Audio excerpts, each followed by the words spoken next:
వదినా, ఒకవేళ ఆ పిల్ల పోలీస్ కేసు పెడుతుందో ఏమో. ఏంటి పెట్టేది పప్పులో ఉప్పు? బండిని గుద్దింది ఎవరనుకున్నారు? రాజాబాబు, చక్రపాణి గారి ఓన్లీ సన్. కరెక్ట్ గా చెప్పావరా. వాడు బండినే గుద్దాడు, మనిషిని గుద్దలేదు. That is my son. భలేవారండి. ఏ తండ్రైనా కొడుకు చదువుల్లోనూ ఆటలోనూ ఫస్ట్ రావాలని, ప్రయోజకుడు అవ్వాలని కోరుకుంటారే కానీ ఇలా రౌడీలా ప్రవర్తిస్తుంటే మెచ్చుకుంటారేమిటండి? ఈ సూట్ వేసుకోండి, దొరబాబులే దర్జాగా ఉంటారు. మమ్మీ వీటిలో ఏది సెలెక్ట్ చేయాలో తెలియక సగం నేను కన్ఫ్యూజ్ అవుతుంటే ఇదిగో సగం మీ అమ్మాజీ కన్ఫ్యూజ్ చేస్తుంది. నువ్వే చెప్పు మమ్మీ, వీటిలో ఏది వేసుకోమంటావు? బాబు, ఈ పూటకి ఏ బూటు వేసుకోవాలి, ఏ కోటు తొడుక్కోవాలి అనేది నీ సమస్య అయితే, ఈ పూట ఎలా గడుస్తుంది అనేది పేదవాళ్ల సమస్యరా. ఏంటి మమ్మీ, నేను అడిగేదేంటి, నువ్వు చెప్పేదేంటి? బావా, నువ్వు బజ్జీల బండిని గుద్దేశావని క్లిష్ట పరిస్థితుల్లో నేనే చెప్పా. చూడు రాజా, కోపం వస్తే చెంప మీద కొట్టాలి, అంతేకాని కడుపు మీద కొట్టకూడదు. వెంటనే వెళ్లి కొత్త బండి కొనుక్కోటానికి ఆ పిల్లకి డబ్బిచ్చిరా.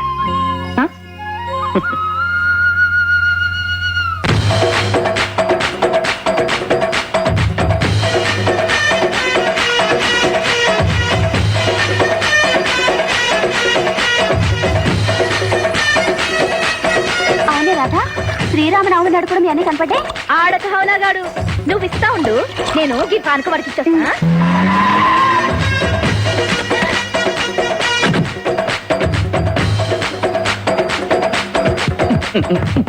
ఏ రాధాబాయ్, నువ్వు మరిగేయారే. ఈ పోరగాడు మళ్ళొచ్చుండు, ఏం కుదరనుకొచ్చుండు. ముందా గంతులాపి ఆ అమ్మాయి ఎక్కడుందో చూడరా. మెట్లే, ఇంద్రుడు, రంభ, మేనక, అరే మాధురి దీక్షిత్. పంగు తాగితే ఈ లెక్కనవుతారా? పొరగా నువ్వు కథమైన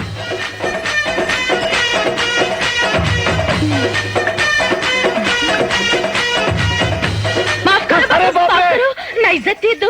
మీరు గొప్పోళ్ళు, నీ బాంచన్, మీ కాలు. ఏమిటిది అసలు? నేను వచ్చింది నై బాబు నై, ఇవాళ పండగ. నా మీద గుస్సా మాఫ్ చేసి నేను ఇచ్చే పానకం తాగు. లేలే బాబు లేలు. సరే ముందు నేను చెప్పేది. బాబు నై, పహలే పీలో బాద్ మే బోలో. పీలో పీలో అని ఫీల్ అవుతుంది. ఒక్క పీకు పీకు బావా. పీలో బాబు. అబ్బా, ఏమిటి పానకం ఇంత మంటగా ఉంటుందా? గట్లనే ఉంటుంది బాబు, ఇంకో గుట్టకి.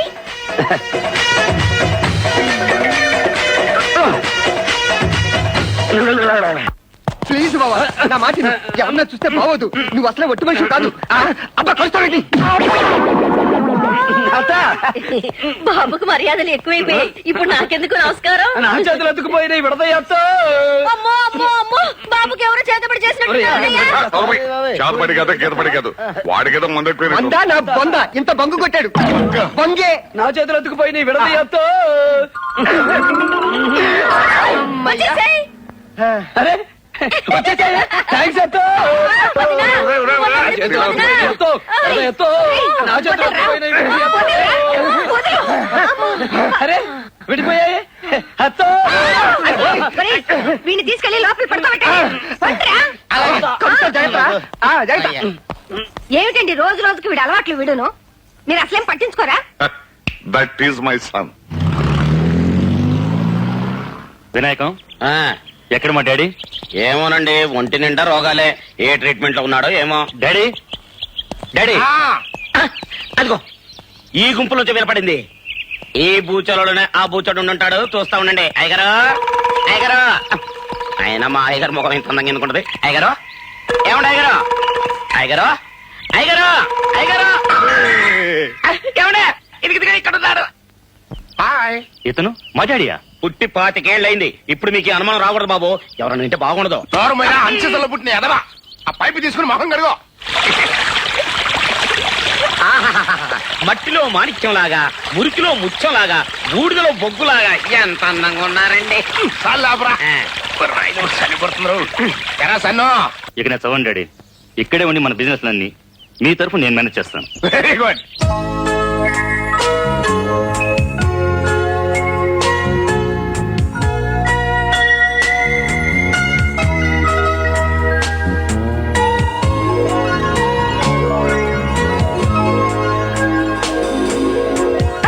మీరా? ఏ డౌట్ గా ఉందా? మీరెప్పుడు వచ్చారు? ఎప్పుడొచ్చానో కూడా తెలియనంత ఏకాగ్రతతో పెయింట్ చేస్తున్నావు అన్నమాట. 24 అవర్స్ ఈ ఆర్ట్ పిచ్చేనా? నా హార్ట్ గురించి పట్టించుకోవా? Anyway thank you. దేనికి? స్టిక్కర్లా రాలిపోకుండా పర్మనెంట్ గా నా నుదుట తిలకం దిద్దినందుకు. ఏమయ్యా అయ్యా కోట్లకి నమ్మనం వచ్చాడా? ఆయన సన్ వచ్చాడు. వాడెందుకు వచ్చాడు? I can't help it. Hi uncle. గిరి అక్కడ కూర్చున్నావేంటి? అది అయ్యగారి సీటు. భలే చెప్పావయ్యా. మా నాన్న ఈయన ఈక్వల్ పార్ట్నర్స్ అయినప్పుడు ఒక సీట్ ఏంటి 2 సీట్లు ఉండాలి. నోర్మై లేక నుంచి ఎందుకు అంకుల్ అంత కోపం? ఈ జీవితంలో ఏ శాశ్వతం? లైఫే శాశ్వతం కానప్పుడు ఈ కుర్చీ ఎంత? I say you shut up. ఆ, కర్మకాలి రేపు వ్యాపారంలో లాస్ వచ్చి ఐపీ పెట్టావనుకో, నువ్వు ఈ కుర్చీ దిగాలి కదా. ఏ పక్షవాతం వచ్చి కాలో చేయో పడిపోయిందనుకో, నువ్వు ఈ కుర్చీ దిగాలి కదా. అసలు నీ లైఫ్ స్టార్ట్ అయింది ఎక్కడ? Gate watchman. మళ్ళీ ఎక్కడికే వెళ్లాల్సి వచ్చిందనుకో. కొట్టు వేద్దామని. రేయ్, నీ కొడుకు ఏ వాడాడో వినవరా? చేతిలో తుపాకీ లేదు కాని ఫ్రెండు కాల్చి పారేసావండి. రాయ్, ఆయన అంటే ఎవరనుకున్నావురా? ఆయన ఇంట్లో ఎంగిలి మెతుకులు ఏరుకుని తినాల్సిన మనల్ని ఆయన పక్కన కూర్చోబెట్టుకుని కంచంలో భోజనం పెట్టిన మహానుభావుడు రా. ఆయన్ని పట్టుకుని నీ నోటితో చెడుకూస్తావా? ఛీ! కొడుకు అని చెప్పుకోవడానికి కూడా సిగ్గుగా ఉందిరా. సారీ ఫ్రెండు, నీ మూడు పాడైంది. సిక్కు ఫ్యాక్టరీ వేలం విషయం సాయంకాలం మాట్లాడుకుందాం. సిగ్గు లేకుండా అలా నిలబడతావే రా.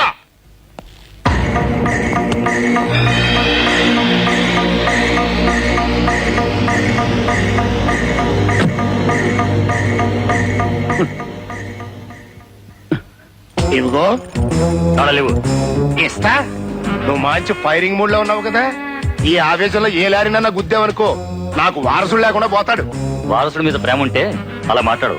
పిచ్చి నా కొడక. రాజకీయ నాయకుడికి వ్యాపారస్తుడికి 2 నాలికలు ఉండాలిరా. ఒకటి నిజం చెప్పడానికి, రెండోది అబద్ధం చెప్పడానికి. ఏం నువ్వనేది?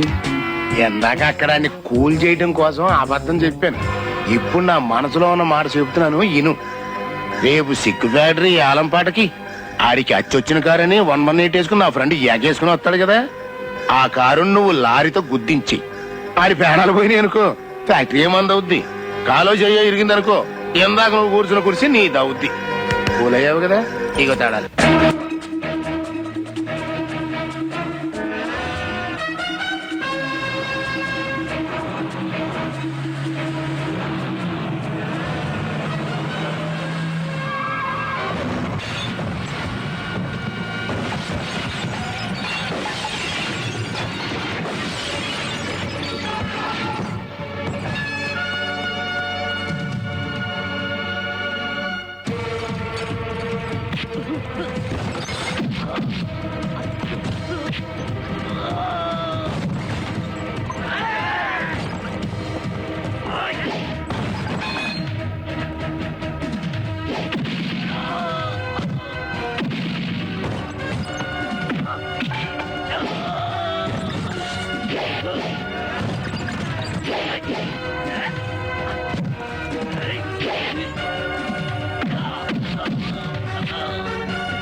ప్రభుత్వ ఉత్తర్వుల ప్రకారం కొన్నేళ్లుగా మూతపడి ఉన్న Mahalakshmi agro product private limited కంపెనీని యాక్షన్ మొదలు పెట్టబోతున్నాం.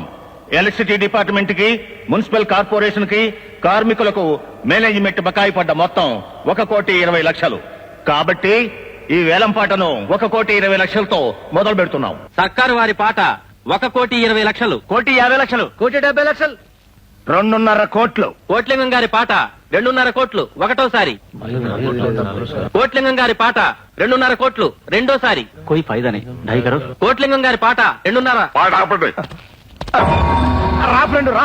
ఇప్పటిదాకా నువ్వు రాపోయేసరికి పాట నా పేరుని పాడేస్తున్నా. నీ పేరు మీద పాట దానికి మన కంపెనీ పేరు మీద పాడొచ్చుగా. నీ నా అనుకునే మనిషికి మన అనే మనసు ఉండాలిగా డాడీ. స్నేహానికి లొంగిపోయి నువ్వు వాడిని పార్ట్నర్ గా చేర్చుకుంటే స్వార్థానికి అప్పుడు పోయి వాడు నీకు పాడికట్టాలని చూశాడు. ఆప్షన్ తనుకొట్టేయాలనే ఆలోచనతో పథకం ప్రకారం వీడు నిన్ను చంపాలనుకున్నాడు. అదృష్టవశాత్తు నీ కారు నేనే వేసుకెళ్ళబట్టి వీళ్ళ అసలు రంగు బయటపడింది. రండి ఇన్స్పెక్టర్ గారు, తీసుకెళ్ళండి. ఛీ! నా డబ్బు తింటే బాధపడేవాడిని